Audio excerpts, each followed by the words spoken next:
Basically comes down to speed to value. And I've had the fortunate opportunity to work at a local county, a city, a state, and at the federal government. So I've been able to see technology and its implication through various lenses.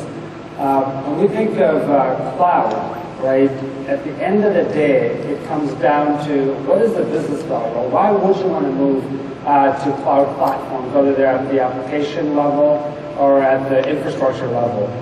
The biggest reason, the example you cited, the Salesforce example, there are countless examples like that in government.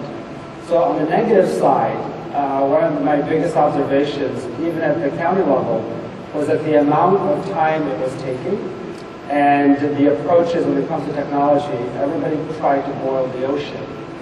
And the reason was because the way budget cycles work, you get appropriated every 2 years.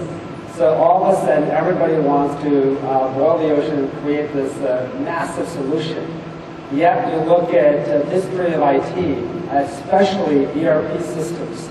I can name an example at every level of government I've worked where it's been a colossal failure.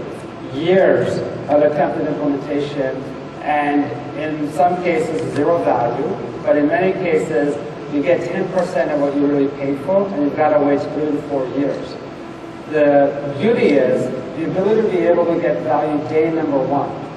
That was a mantra that I was preaching, and I asked myself, in any other situation, imagine if you were to buy a car and someone said, you know what, it's going to take you 2 years before you can even drive it. Or any other market for that matter. Why do we accept that in IT? And I reject that view.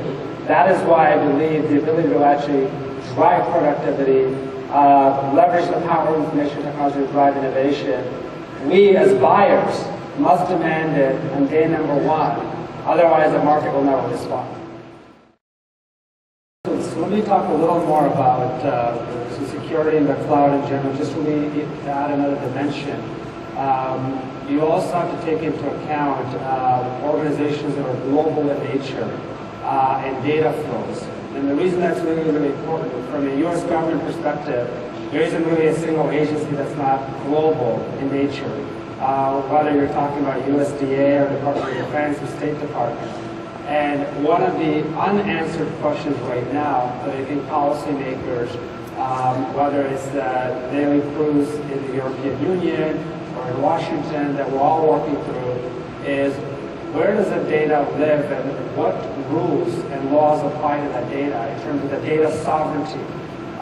So that's something to consider as you're thinking about it, because at a national level, you're protected, but even at the national level, what's really interesting is states, there are, for example, 47 different laws around privacy breaches.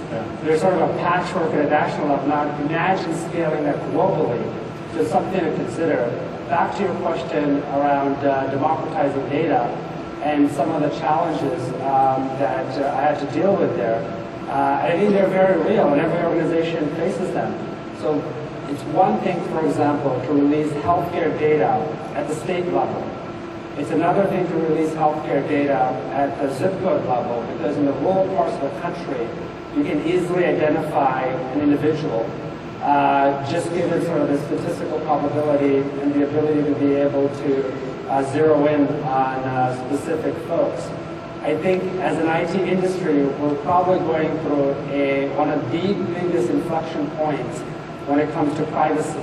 To think about what is the intersection and the trade-offs that people are making around information that they're sharing, how that data is being used, whether it's a government or it's a private social networking site, and how is that data being monetized. And there are always two faces to technology, and we need to be able to look at both sides of that. But I think privacy is huge. In some ways, I think it's a harder issue to solve than security. Sure, I think there's a core question for most organizations around whether they should be in the business of IT at all, right? And the reason is because it's not, a core competency for many, many organizations, but I find it very interesting when I look at the percentage of spend when it comes to IT versus core business. And you just see this sort of astronomical numbers. And you recognize, as Adam Smith said, with the invisible hand, which is if in the organization that's not really your core competency, why are these entities going out there building this massive capabilities? When you look at any other operation, you're not building an airline to travel, you're not building a car company, to move around, you're not building a cellular telecommunications company.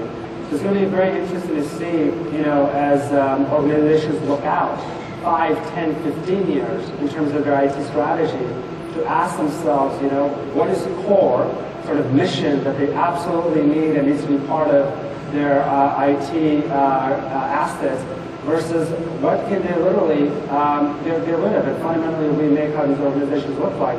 And I think given the current economic climate and the budget, you're going to see that downward pressure. I'm already seeing it at the state, local level, but I think a lot of private companies, especially small to medium businesses, are already moving in that direction.